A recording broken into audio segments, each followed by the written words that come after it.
Hey dudes, we're checking out the second part of our third unit. It's on sign diagrams and domain and range.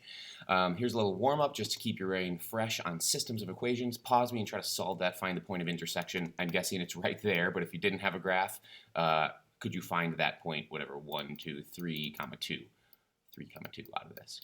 Go.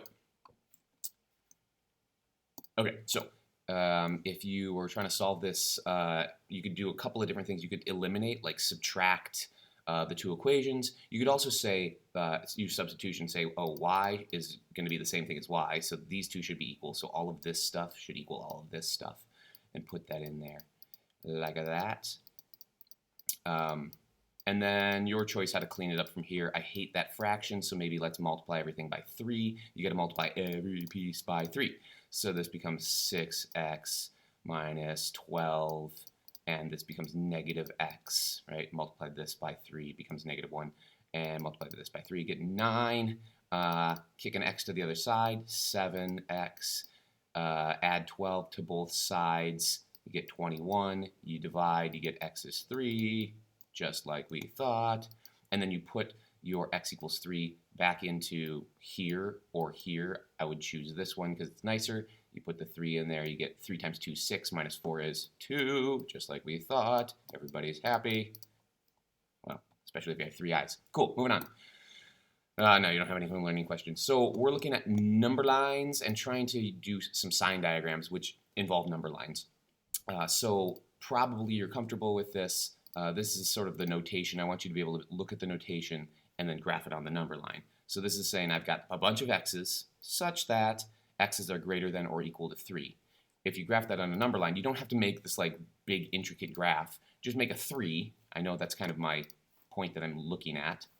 And I want all the stuff that is bigger than that. So all of these points, instead of just doing a bunch of points, instead of making all of the points, you make a line like that and an arrow.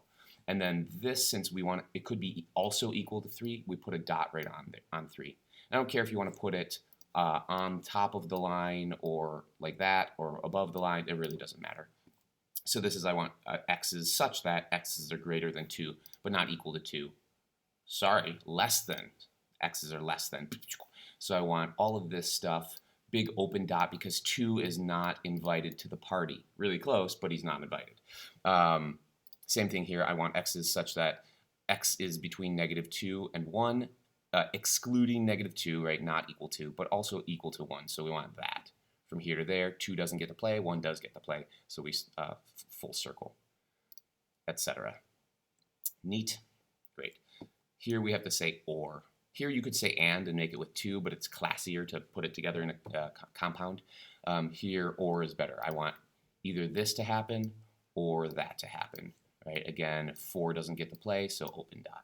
Neat. Moving along. You guys know how to do that. We're going to take that same idea and use it with sign diagrams. Sign diagrams is just a number line that tells me information about a function, some weird function. Maybe this is our function. Right?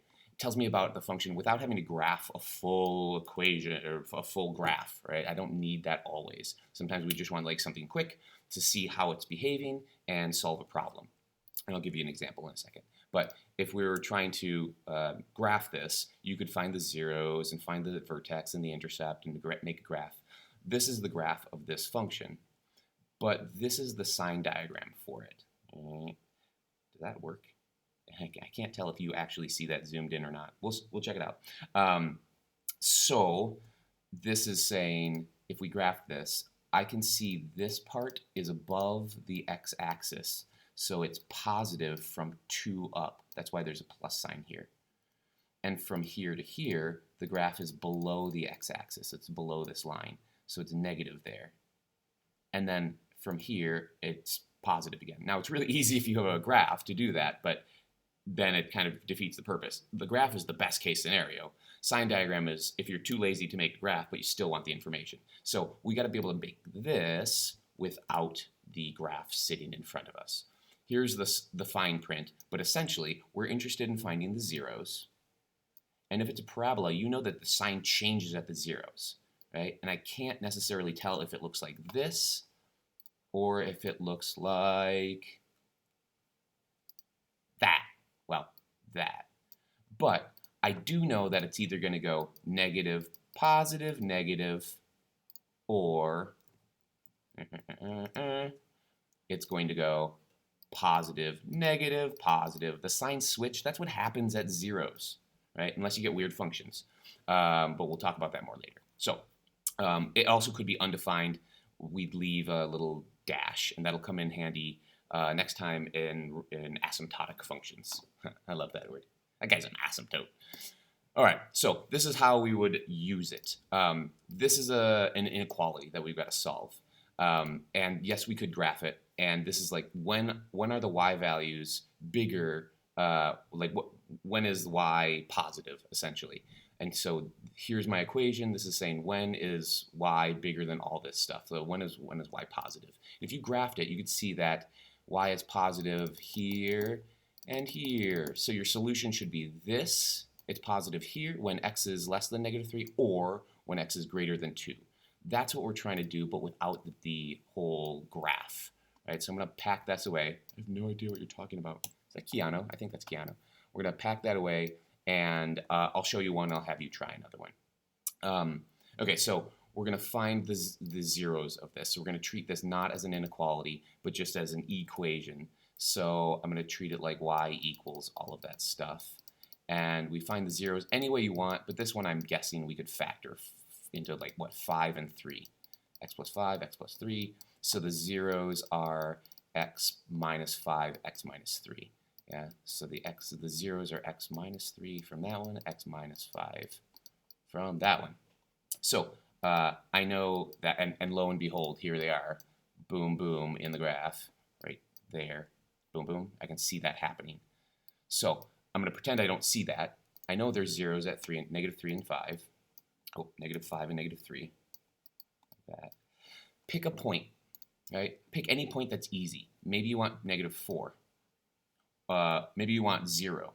Here's 0. 0 is easy. Plug 0 into this and see if it's positive or negative. You plug 0 in there. You plug 0 in there. You get 0. You get 0. You get 15. So over here, from 3 up, this is positive. You can test other points in the middle or down here and check that it's negative, but you know that at the 0, a parabola is going to flip signs. So here you get negative, and here you get positive, right? Again, if you wanted to check it, you could say, oh, let's check -4. You put -4 into here and here. You get 16. You get negative 32 plus 15. This is 16 and 6. This is 31. This is -32. So this whole thing is going to be -1. I don't really actually care about the value, just that I know it's negative. And then you could check it again if you want. But you know it's going to switch signs. So pick one, that's easy, and then just alternate the signs for a parabola. Neat. And then you can say, when is this true? When are the y values bigger than this? Which you could think about as like, when are the y values positive? You'd say, where are the y values positive? From -5 up to -3 down. Yeah? Okay. And so we would write as our solution, when x's are less than, keep this sign, so less than or equal to -5, or when they're greater than or equal to -3, right? So from here down or here up. Neat. Okay, and that makes sense with our other graph. You try it with this one. Yeah, do the same thing.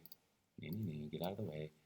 Do the same thing, find the zeros, test some points out, and then interpret the signs. See if you can do it without a fancy graph. Go. Okay, so we're trying to solve the inequality, so I want to see when this is greater than 0. Let's see, so find the zeros. This would happen at x. I'm going to just factor this, right? X plus 2 and 3. 2 and 3. And this is positive, so +3 and -2. Right, so I'm going to write y equals. Yeah, so your zeros are at -3, your other zeros at 2. So I'm going to draw a sign diagram like that, and here's -3, here's 2, and I'm just going to check a point. Let's check some easy point like 0. When you put 0 back in there and there, you get 0 squared plus 0 minus 6. So over here, it's negative. I know that the signs will alternate, so this is going to be positive, and this will be negative, right? So we want to know when this is bigger than 0. It's bigger than 0 from here to here, uninclusively. So you'd say I want my x's between -3 and 2, and that should be the solution. And if you graphed it, do I have a graph hiding back here? No. No. Oh, there's a great way to do it algebraically too, but it's horrible. This sign diagram's a lot better. Try that, and then we'll bounce to the next part.